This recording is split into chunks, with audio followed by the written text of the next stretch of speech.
All right, hey everybody. So this is your video for The Racial Contract by Charles Mills, which is the reading for this week. Um, yeah, I'm just gonna go. One thing I'm gonna say is I have posted the entire book, but you are only to read the first chapter. So it's on page 9 of the PDF, and it says overview at the top.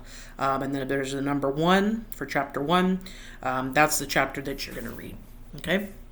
So I'm just going to go over some of the main points from the chapter, kind of summarize a little bit to give you a little bit of a idea of what's going on as you head into the reading and start working on your documentary analysis assignment. Okay? So, up until this point, so recently we've been talking about a different sort or different type of moral theories than the ones that we have talked about at the beginning of the semester. One of the things that's been different about the topics that we've been talking about recently, as opposed to the ones we were talking about prior to the midterm, is that these recent thinkers, right, focus on ethics in a little bit of a different sort of way, right? Whereas the philosophers that were doing ethics prior to the midterm were focusing on doing ethics in a very abstract sort of way, right? Very much in a vacuum, very much not taking into consideration historical context, social, political context, cultural context, those kinds of things, right? Economic context, right? And so these last few weeks we've been looking at philosophers who actually have been looking at those things, right? As we get later in the timeline of Western thought, particularly from the 19th century on, we get philosophers who are really starting to think about, okay, how does the social, political, cultural, economic context affect the way we think about ethics, right? And so we get this with Marx, right, where we, really get this idea of, okay, we can't think about ethics or freedom really outside of the cultural, historical context that we live in. Particularly, Marx focuses on the class economic social or class economic hierarchies, right?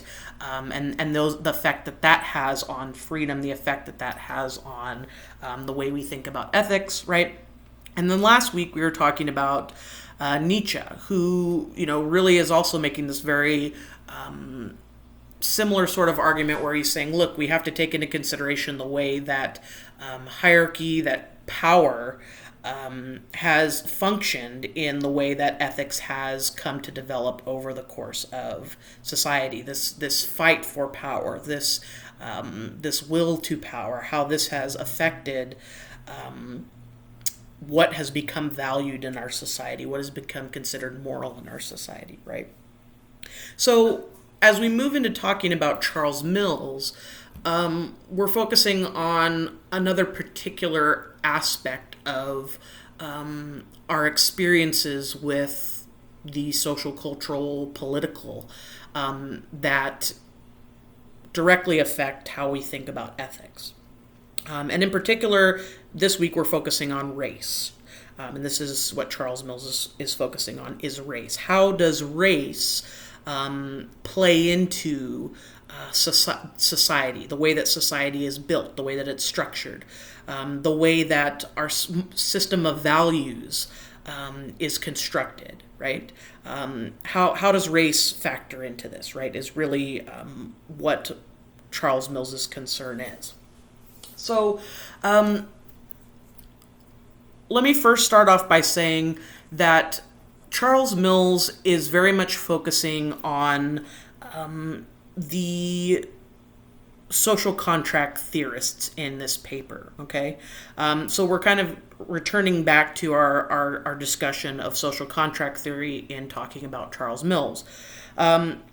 But one of the things that Charles Mills is, or the main point that Charles Mills is trying to make at a very general level, is that the social contract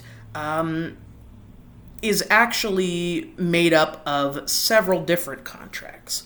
And each of these contracts actually is founded in white supremacy and a particular racial order that has a history in the Western world, right? In this country, in Canada, right? And so the main claim that he's making is that the social contract, or the establishment of our society, the agreements that our society is built around, is based off of, right, have a history in and rest on a foundation of white supremacy and a racial order. So what does this mean? Well, to get a little bit of a better idea of what this means, we need to start off by sort of investigating the different contracts that make up a social contract. So we've talked about a social contract in very general terms with our discussion of Hobbes and Rousseau. But one of the things that Charles Mills points out is that within social contracts, right, these agreements that societies make, right, that citizens make in a society, there's actually different types of agreements that are going on. There's different types of contracts that are involved that make up a social contract. And so those contracts are as follows. First of all, there's what is called a political contract, right? So social contracts are made up of political agreements or political contracts about how the society will take shape, how it is established, right? How it is organized, right? So one of the things that we agree upon when we make a society is how will our society be organized? How will it be set up? How will the government be involved in our lives? In what ways? What are our political obligations, right? What rights do we have? What powers do we give to the state, right? These are all agreements that we make about the political configuration of our society that are involved in, or that are part of, social contract agreements, right? So the organization of our society is one of the things which we have to come to an agreement about, right? Another thing that we have to come into an agreement about is moral contracts, right? So what is the moral code of our society, right? How will citizens in this society live their lives? How will they regulate their behavior? What is okay behavior? What is not okay behavior, right? These are another set of agreements that we come to when we're building a society, right? And then lastly, we also have another set of agreements that involve what are called epistemological contracts. Now, this word epistemology is used in philosophy to refer to the study of knowledge, the nature of truth, right? So when I make an epistemological contract with you, or an epistemological agreement, we're agreeing about what is true, what is correct, what is objective, what I can know about the world, right? And so in our culture, right, in our society, there's general agreements about, culturally speaking, societally speaking, about what is true and correct, right? And these amount to a certain level of epistemological contract that are part of what the social contract makes up, right? So agreement about what is true about the world, what is true about us, right? Truth, the nature of truth, right? So these are the three different types of components to the social contract, the three different types of contracts or agreements that make up social contracts in our society. So Mills starts off by pointing this out. But then he goes further to say there's also another type of contract that exists, and we need to make this contract explicit. Now, when he says, now this is where students often get confused, right? Students often think, okay, Charles Mills is saying that this contract should exist and that it's good, So Charles Mills says the other contract that exists is the racial contract, okay? And he is not saying that the racial contract is good. He's not saying that the racial contract should be something that exists. He's merely saying, look, this is a contract that does exist, that has historically come to exist, and we need to acknowledge its existence if we want to dismantle it, if we want to address the issues that come as a result of it, right? So he's not a proponent of the racial contract. He's not arguing for the racial contract. He's merely saying this is another contract that exists that we don't typically recognize as existing, right? And we need to recognize that it exists so that we can combat it, right? So that we can have a better understanding of how our society has come to be organized, how it's come to be configured. And so that's largely the argument that he's making. And so, so what is the racial contract? For Charles Mills, the racial contract is a set of informal and formal agreements, contracts, right, between members of one subset of humans about another subset of humans. Particularly an agreement amongst people who consider themselves to be white about people who they consider to be non-white, right? Now, so one way of thinking about the racial contract is the order or the logic that breaks up humans into whites versus non-whites. And then the second thing that it does is it not only breaks up humans into whites and non-whites, but it creates a hierarchy where whites are valued and are seen as higher and superior to non-whites. Okay? So this is the nature of the contract, the racial order, right? And what Charles Mills is pointing out is that historically speaking, right, the racial contract, the racial order is something that was implemented in our society through particularly things like colonialism and slavery. And these orders, these ways of thinking, these agreements about who counts as white and who counts as non-white and who is superior and who is inferior, have not disappeared through history. In fact, they've followed us through history and evolved through history and infiltrated the way that our society is organized and functions, right? So with colonialism, right? So the story that Charles Mills sort of tells, he says, look, the way we typically think about social contract theory in terms of, the Hobbes and Rousseau sort of way of thinking about it is, we all lived in the state of nature, and then we decided, we're going to come to an agreement together about how our society should function, about how we should treat each other, about what is true and what is false in the world, right? And we're all going to sit on an equal playing field at the same table and come to an agreement about that, and then we're going to write it into our law of our society and our social contract, and then we're all going to live peacefully in a society together. And Charles Mills says, that sounds nice in theory, but historically, this is not actually what happened. Right? This is not how our society was founded. We didn't all just sit at the table and come to an agreement about how our society was going to function. Rather, the birth of the United States and Canada, right, were a result of colonialism and slavery, right? And both of these systems were inherent foundational aspects of the formation of our society that we see today. And the claim that he's making is that those systems were based on an agreement amongst the colonizers about the nature of race, right?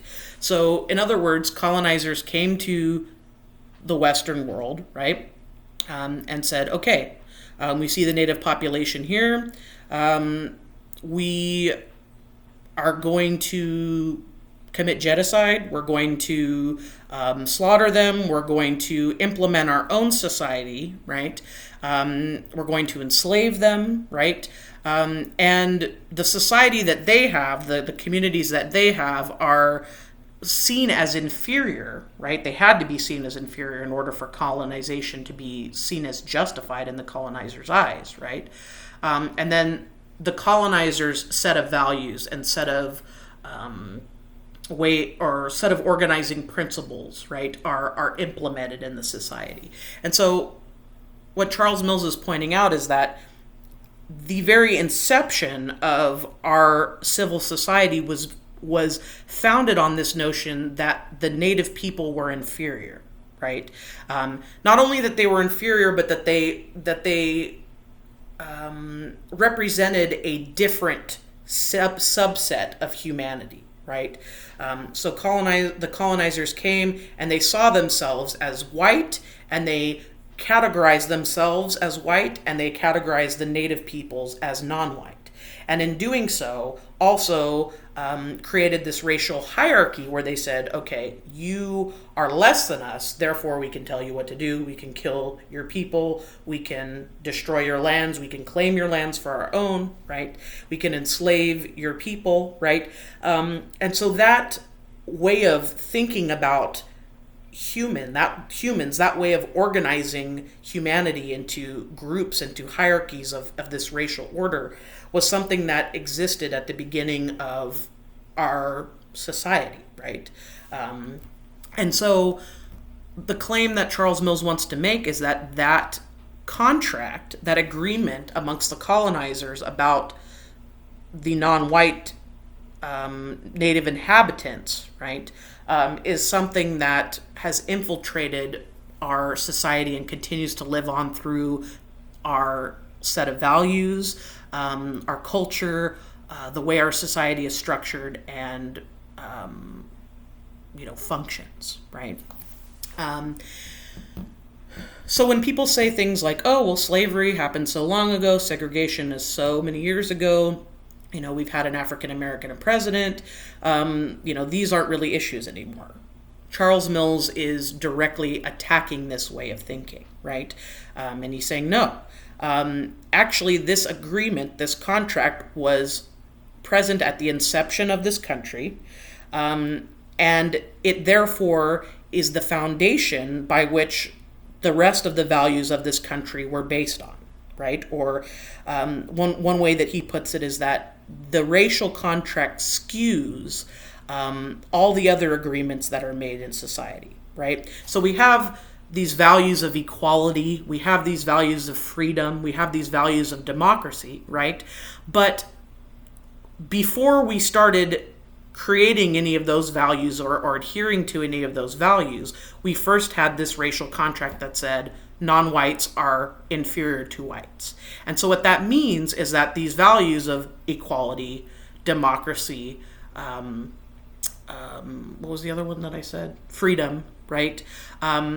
Those don't actually apply to everybody equally because we already have this other agreement in place that people of color are inferior, right? And this is the main point that Charles Mills is trying to make. One way of thinking about this in terms of like our modern context would be, the example of what Colin Kaepernick was doing when he was kneeling at the football games during the national anthem, right?